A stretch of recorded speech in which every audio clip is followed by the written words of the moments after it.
Successful investing does not require more IQ, insider information, or luck for that matter. Instead, what's needed is a sound intellectual framework for making decisions combined with an ability to keep emotions from ruining it. In the book Intelligent Investor, Benjamin Graham presents such a framework with logic that will help to keep your emotions under control. Arguably, his investing strategy has been one of the most successful ones during the last 100 years. The impressive records not just of Graham itself, but also of numerous of his disciplines are impossible to ignore. Among these, the brightest shining star is Warren Buffett, who at the time of this video making is the third wealthiest man in this world. Warren Buffett referred to this book as by far the best book on investing ever written. In this video, I will present, in my opinion, greatest 5 takeaways from the book. Takeaway number 1, meet Mr. Market. Imagine that you own a part of a business that you paid $1,000 for. Every day, a certain bipolar person called Mr. Market comes to your home with an opinion about how much your part of that business is worth. Furthermore, he offers to buy your share or sell you an additional one on that basis. History has shown that Mr. Market opinion about how much your part of the business is worth can be pure shit.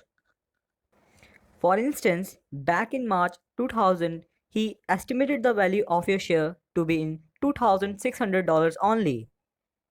1 year later, in March 2001, he thought it was worth $500 only.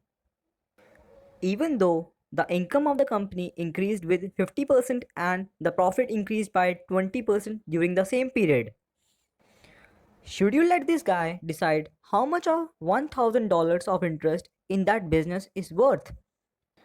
Of course not.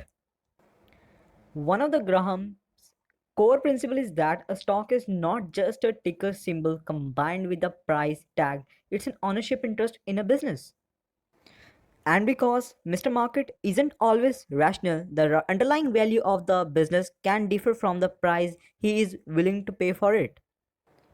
In fact, it frequently is overpriced or underpriced as Mr. Market easily become over optimistic or conversely too pessimistic.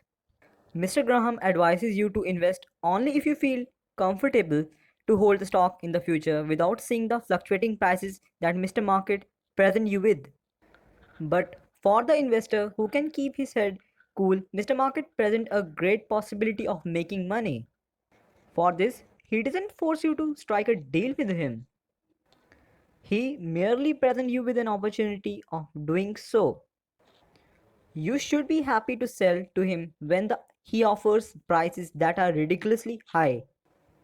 And similarly, you should be happy to buy from him when he presents you with the bargains. We must consider that at the time when Graham wrote this book, people were far less bombarded with news, forecasts, stock notes, and so on than we are today. Back in 1970s, Mr. Market arrived drew once a day together with the morning.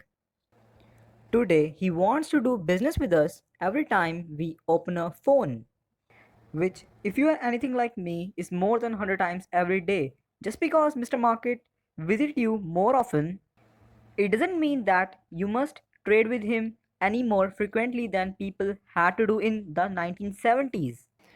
If he doesn't present you with an offer that meets your standard, ignore him and move on with your day. Takeaway number 2, how to invest as a defensive investor. There are two types of investors according to Mr. Graham, the defensive or passive one, and the enterprising or active one. Most people are better suited for the defensive strategy as the time they are willing to dedicate to investing is limited. The defensive investor should create a portfolio with a mixture of bonds and stocks, say 50% stocks and 50% bonds. Note that how much time you should devote to each asset category depends on your life situation and the current difference on the average yield of the stock versus bond. Restore this allocation once or twice every year, so that if your stocks suddenly make up 60% of the portfolio compared to only 40% in the bonds, sell stocks and buy bonds until 50-50% is restored.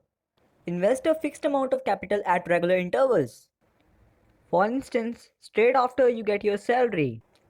This is called dollar cost averaging and will allow for a fair average price of stocks and bond. Most of all, it will assure that you don't concentrate your buying at the wrong time. For the stock component of the portfolio, the defensive investor should aim for the following 8. Diversification in companies he invests in. 10 to 30 companies should be adequate. Also make sure that you are not overexposed to a single industry. Second, the company should be large, which Graham's defined as generating more than $100 million in yearly sales. After inflation, this equals approximately to $700 million in today's value. Third, look for the companies that are conservatively financed, such as companies that has a so-called current ratio of at least 200%. This means that its current assets are at least twice as big as its current liabilities. Fourth, dividends should have been paid to the shareholders for at least the last 30 years. Fifth, no earning deficit in the last 10 years. Sixth, at least 33% growth in the earning during the last 10 years. This translates to a conservative growth of 2.9% annually. 7. Don't overpay for assets. The price of the stock should not be higher than 1.5 times its net asset value. The net asset value can be calculated by subtracting the company's liability from its assets. 8th, don't overpay for earnings. Either don't let the PE ratio buy higher than 15 when using the last 12 months earning. An alternative today is to invest in an index fund, which by definition will have returns similar to the average of the market. If you are satisfied with an average reward that you are investing, you are only need these two first takeaways. However, if you thirst for more, you will need also to consider takeaway number 3, how to invest as an enterprising investor. As it's so easy for the defensive investor to get the average return of the market, it would seem a simple matter to beat the market. You just devote a little more time to investing than these average investors do, right? To be an enterprising investor and to beat the market is much more demanding as such a logic suggests. It requires patience, discipline, and eagerness to learn and a lot of time. Many professionals and private investors alike aren't suited for this. It's easier to fall victim to the price quotation of the Mr. Market than one could possibly imagine. Just listen to these statements from the early 2000s at the peak of the dot-com bubble, made by the chief investment strategist at the 12 large mutual funds. It's a new world order. We see people discard all the right companies with all the right people with the right vision because their stock price is too high. That the worst mistake as an investor can make. If the stock market riskier today than 2 years ago simply because the prices are higher, the answer is no. But the answer is yes. Of course, both statements turned out to be costly for the investors who put their money in these funds. Since the profit that the companies can earn are finite, the price the intelligent investors should be willing to pay for these companies must also be finite. Prices is truly an important factor for the enterprising investor. Just like the market tends to overvalue companies when they have been growing fast or is glamorous for same other reasons, it tends to overvalue or undervalue the ones with the unsatisfactory development. The intelligent investor should therefore try to avoid so-called growth stocks as much as possible. Why? The answer is simply because the investment decision is based relatively more on future earnings, and future earnings are less reliable than current valuations. If you, on the other hand, can find a company which is valued lower than its net working capital, you essentially pay nothing for it. All the fixed assets, such as building, machine, goodwill, etc. The net working capital can be calculated by subtracting the total liabilities from current assets. Such companies were proven truly profitable during the Graham's investment career. Unfortunately, they are rare today except during the tough bear market. Except during the tough bear market, luckily Graham suggests an additional method of finding investment for the enterprising investor. These criteria are similar to the ones that the defensive investor should use, but the constraints are lesser. Allowing for the enterprising investor to consider more companies, note that there is no constraint at all regarding company size. Also, some diversification should also be applied, but the number of companies held isn't carved in a store for the active investor. In analyzing a company, the enterprising investor should also study its annual financial reports. Graham has written a whole book on this subject called The Interpretation of the Financial Statement. So, we should speak more about this on another occasion. Takeaway number 4, insist on a margin of safety.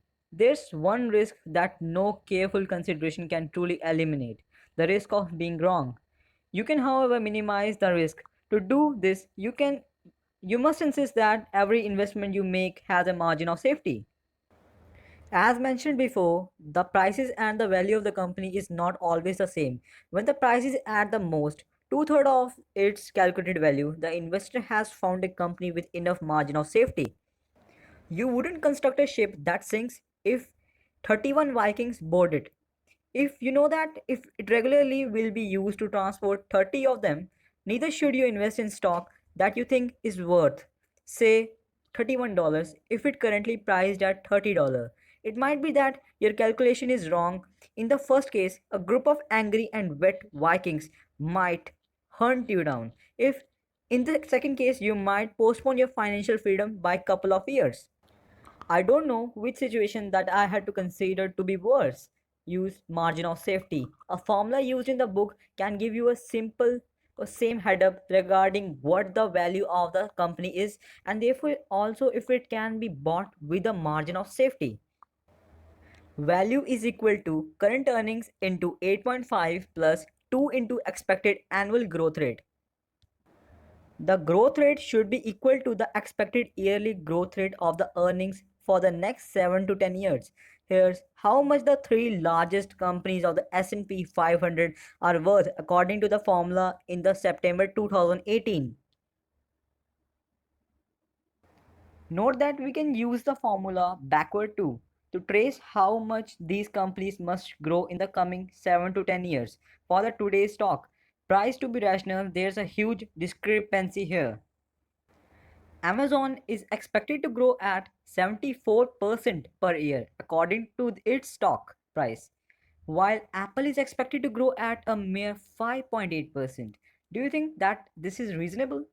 Takeaway number 5, risk and reward are not always correlated. According to academic theory, the rate of the return which an investor can expect must be proportional to the degree of the risk that he is willing to accept.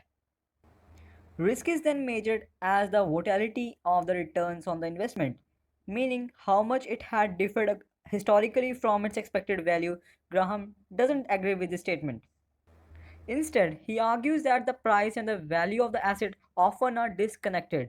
Therefore, the return that an investor can expect is a function of how much time and effort he brings in his pursuit of finding bargain assets. The minimum return goes to the defensive or passive investor, while the maximum goes to the enterprising investor who exercise maximum intelligence and skills. Consider this, it's 4 am in the morning and you have been out drinking in the street of Moscow together with your friends. You decide that it's too early to call it at a night and therefore you end up in the more obscure port of the town. At the particularly weird bar, you are approached by a man who asks, "Do you want to play a game?" Well, of course. Games are fun. Your bravest, least sober friend replies. The man puts a revolver in front of you, which is loaded with a single bullet. He said, "I will give you $1,000 if you dare to take a shot." Your drunk friend reaches out for the gun, but you stop him. "I think we will pass on this one," you politely inform the man. "I thought so," he replies. "What about $1 lakh for taking 2 shots. Now, this story represents the academic way of demanding a higher potential reward for taking a higher risk. In the first offer, you were to receive $10,000 at a 16.7 risk of blowing your brain out. In the second offer, the reward is $1 lakh because the risk of putting a hole through your head has increased to 33.3%. Seems logical, right? But the stock market investing doesn't have to be like that. Remember that prices and value are not the same. When you pay a company or buy a company at 60 cents on the dollar, but you have great potential reward and low risk.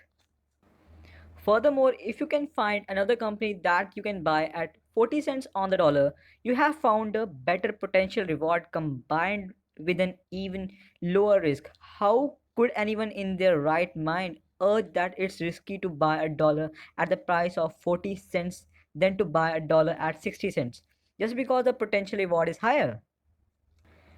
Quick recap of the 5 takeaways. Firstly, the market tends to be over optimistic and too pessimistic from time to time. Don't let this influence what you think the true value of your assets are. Instead, see it as a business opportunity where you get a deal with the person who has no idea of what he is doing. Secondly, defensive investors should go for the diversified portfolio of stocks and bonds, where the stock category consists of primarily low price issues. Thirdly, the enterprising investor should also aim for stocks that show lower price tendencies. If he can find a company that is trading below its net working capital, he might have found the El Dardo. The fourth takeaway is that the intelligent investor should insist on a margin of safety when acquiring an asset. And finally, takeaway number 5 is that risk and reward aren't necessarily correlated. What do you think of Graham's advice? Are they still as applicable today as they are back in the 1970s? Share your thoughts with the other viewers in the comments below. Thanks a lot.